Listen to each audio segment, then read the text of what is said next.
पापा मैं छोटी से बड़ी हो गई क्यों। पापा मैं छोटी से बड़ी हो गई क्यों। पापा की निगाहों में, ममता की बाहों में, पापा की निगाहों में, ममता की बाहों में, कुछ दिन और रहती तो क्या बिगड़ जाता। पापा मैं छोटी से बड़ी हो गई क्यों। हेलो माय डियर फ्रेंड्स, सभी को जय श्री राम और राधे राधे। मैं ईशा, पुत्री अशोक कुमार अरोड़ा जी की। जी हाँ, आज मैं अपने पापा को भी याद कर रही हूँ। वो हमेशा मेरे सांस में, रोम रोम में रहते हैं याद, कि उनके बिना मैं टूट सी गई हूँ। लेकिन फिर भी मुझे जीना पड़ा सिर्फ अपनी बहन की जिम्मेदारी के लिए। और आपको आज मैं ये बताना चाहती हूँ कि मैं पापा के ऊपर एक स्टोरी बताऊँगी। और ससुर भी तो पिता ही होते हैं, मैंने तो यही सीखा है। मैंने अपने घर वालों से यही सीखा है कि ससुर भी पिता होते हैं। चलिए अब मैं आपको बताती हूँ अपनी ससुराल के आगे की दिन। मेरा क्या कसूर, मेरी ज़िंदगी का सच आप लोग ये देख रहे हैं। तो आपने लास्ट वीडियो मेरी देखी होगी, फेसबुक पे भी और यूट्यूब पे भी है। जो नए व्यूवर्स जुड़े हैं वो यूट्यूब पे ईशा बेरी के नाम से जाकर के उस पर जाके देख सकते हैं। सारी स्टोरी मेरी उसमें है। बाकी जो लोग देख रहे हैं उनको थैंक यू, दिल से थैंक यू। और मेरा क्या कसूर, मेरी ज़िंदगी का सच पार्ट 22 आपने देखा होगा, जिसमें मैंने ये बताया है कि ससुराल में मुझे पहली रसोई का नेक भी नहीं मिला है इन लोगों से। तो ये इतने लालची लोग हैं, ये सिर्फ लेना जानते हैं, देना तो पता नहीं किसको देंगे वो। खैर चलो, इनको लेने वाला ही बनाया है कुदरत ने। अब मैं उसके आगे की स्टोरी बताती हूँ। ये मेरी शादी का छठा दिन था, छठा। तो इन्होंने क्या कहा कि तुम, मतलब मैं नाश्ता बना रही थी। मेरी सासू माँ अपना कुछ बेडरूम में, उधर इनका वॉशरूम था, वहाँ पे कुछ काम कर रही थी। बाथरूम में थी शायद, इन्होंने डाई लगाई हुई थी, अपनी कलर किए हुए थे बाल, तो वो उसको वॉश करने गई थी। और उस वक्त इनकी दिल्ली वाली मौसी प्रेजेंट थी, यानी कि मेरी सास की बहन, बड़ी बहन, वो प्रेजेंट थी हमारे घर में। वो अपना ड्राइंग रूम में बैठी हुई थी, तो मैं नाश्ता बना रही थी और वो नाश्ता था आलू के पराठे और चाय। तो हम 3 जने थे। मेरे हस्बैंड खड़खड़ी ऑफिस में थे, सुबह 6 बजे चले जाते थे। तो मेरी सासू माँ थी और मेरी मौसी सास थी और मैं थी। हम 3 जनों का नाश्ता बन रहा था और 3 जनों की चाय बन रही थी एक तरफ। जब मैं नाश्ता बनाई रही थी, चाय बन चुकी थी, लगभग बनी, उबाल आने ही वाला था, तो इतने में मेरे ससुर आ गए, जो किचन से मैंने देखा, क्योंकि किचन में इनकी विंडो है तो सामने आने वाला व्यक्ति क्लियर दिखता है कि कौन आया है।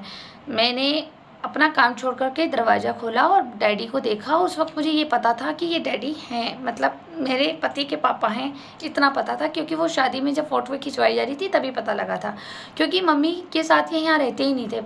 मम्मी और मेरे हस्बैंड ही यहाँ रहते थे। तो डैडी रहते थे खड़खड़ी वाले मकान में गौरव भैया के साथ। तो डैडी आए और मैंने पैर छुआ और उन्हें वेलकम करके उन्हें बिठाया।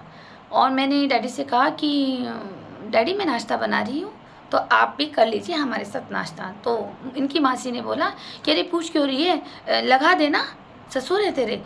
तो मैं फटाफट गई, तो वो भी मेरे पास किचन में ही कह रही एक काम कर, हम अपनी चाय बाद में बना लेंगे, तू एक काम कर ससुर को दे दे। मैं कहा हाँ मैं वही कर रही हूँ। मैंने 3 कप करे, तो मैंने 1 कप चाय और पराठा डैडी को दिया, 1 कप चाय और पराठा मासी को दिया।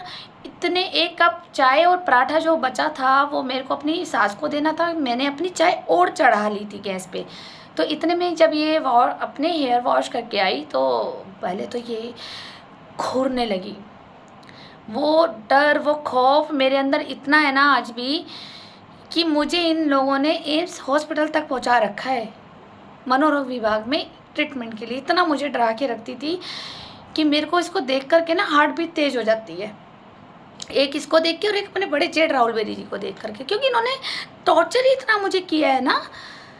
तो मैंने दिया, तो मम्मी ने देखा कि अरे ये तो डैडी को भी नाश्ता दे चुकी है, मेरी बहन को भी दे चुकी है। तो मेरे हाथ में मम्मी की प्लेट और वो थी चाय, तो मैंने कहा मम्मी आप भी बैठ जाओ, चाय ले लो। उस वक्त तो ये बोली नहीं कुछ, उस वक्त ये घूरती रही और पपड़ा पराठा खाती रही, घूरती रही, खूब आग बबूला रही, जैसे पता नहीं क्या छीन लिया मैंने इस औरत से। और मैं अपनी चाय बना रही थी किचन में। मैं डैडी अपना चाय पीकर नाश्ता करके निकले और ये मेरी सास आई और उसने किचन में आकर के जो सिंक होती है ना उसमें दे के प्लेट मारी अपनी नाश्ते की, क्योंकि वो कर चुकी थी नाश्ता और उनकी मासी भी चुप थी। फिर मम्मी ने बोला एटीट्यूड में कि सुनिशा, आज के बाद तो तूने मेरे आदमी को नाश्ता दे दिया, अगर ये हरकत मैंने दोबारा देख ली ना तो एक काम कर, तू भी बाप के साथ निकल ले, चल निकल ले डैडी के साथ वहाँ खड़खड़ी। मैंने कहा ये क्या बिहेवियर है आपका मेरे साथ। तो ये मेरे साथ खड़ी थी किचन में और किचन के बाहर इनकी बहन खड़ी थी। मैंने उनकी तरफ देखा तो वो मुझे इशारा कर रही, मतलब मुझे चुप होने के लिए बोला जा रहा था। पर मैं चुप क्यों हूँ? मैंने गलती क्या कर दी? एक पिता को अगर मैंने नाश्ता दे दिया, मैंने गलती करी? आप लोग मुझे बताएं, जो लोग आप वीडियो सुन रहे हैं, मेरे पिता दुनिया में नहीं है और शादी की बात अपने हस्बैंड के जो पापा होते हैं वो भी तो हमारे पिता होते हैं। पर नहीं नहीं नहीं नहीं, इनके यहाँ तो नहीं होते ना, इनके यहाँ तो कोई पिता नहीं, कोई ससुर नहीं, क्योंकि देवे पार जो चलता है इनके यहाँ तो अगर हम इसी मर्यादा में रहेंगे तो फिर अपने काम कैसे आएगा कोई। इन्होंने मुझे जो लताड़ा मेरी सास ने, और इतने लूज़ वर्ड में बोला कि मैं समाज के सामने नहीं बोल सकती हूँ, बड़ी गंदे लूज़ वर्ड में बोला। जो मेरे भाई लोग हैं, जेंट्स लोग हैं, वो जल्दी समझ जाते हैं कि इन बातों को मम्मी ने, मेरी यानी कि मेरी सास रूमा बेरी ने अपनी बहन के सामने मुझे ये तक बोला, क्यों भाई रात को क्या तेरी हवस पूरी नहीं होती क्या, जो तू मेरे आदमी पे भी दौरे डाल रही है। ये वर्ड्स थे मेरी सास के, रूमा बेरी के। वही है ना, जैसी खुद है अंदर से, जैसी खुद की सोच है, जैसे खुद का अंदर ये करती हैं और करवाती हैं काम, ऐसे गलत कुकर्म और कुकर्मों वाली बुद्धि। वही इनने सोचा कि अरे जैसे इन लोगों ने पता नहीं कितनों के घर तोड़े होंगे मेरी सास ने, तो ऐसी ही ये सोच रही है कि मैं इसका घर तोड़ दूंगी।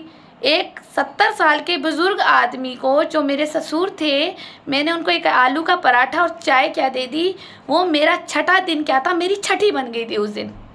वो जो खूब लड़ी मुझसे, वो इतनी लड़ी, इतना अपशब्द बोले, इतने लूज़ वर्ड बोले, इतनी गंदगी उसने निकाली अपनी बहन के आगे।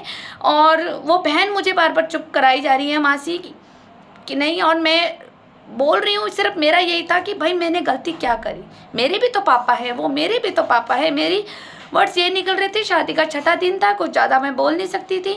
मासी ने कहा कि चलो छोड़ रूमा, कोई बात नहीं, बहू ने गलती कोई करी है, सही करा। वो जब नाश्ते के टाइम पे अरे कोई पराया भी आ जाता है तो भी उसको नाश्ता करा जाता है। तो पता क्या बोली उनको भी, वो मासी भी सुन रही होगी, ऐसा है बीच में मत बोलो सास बहू के, वरना बहन जी बैग पैक करो, तुम भी निकलो, चलो निकलो तुम भी दिल्ली।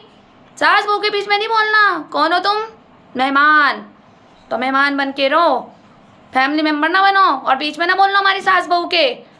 तो ये मेरा शादी का छठा दिन था जिसमें मेरी छठी बन गई थी। आप ये बताएं क्या मैंने सही करा या गलत करा? एक बुजुर्ग पिता को एक चाय नाश्ता दे करके, आप मुझे कमेंट सेक्शन में बताएं। तो ये मेरी सास इस मेंटालिटी की है। तो जब इनकी मेंटालिटी ऐसी है तो अपने बच्चों को कैसे इनने संस्कार दिए होंगे, और ख़ासकर राहुल बेरी जी को।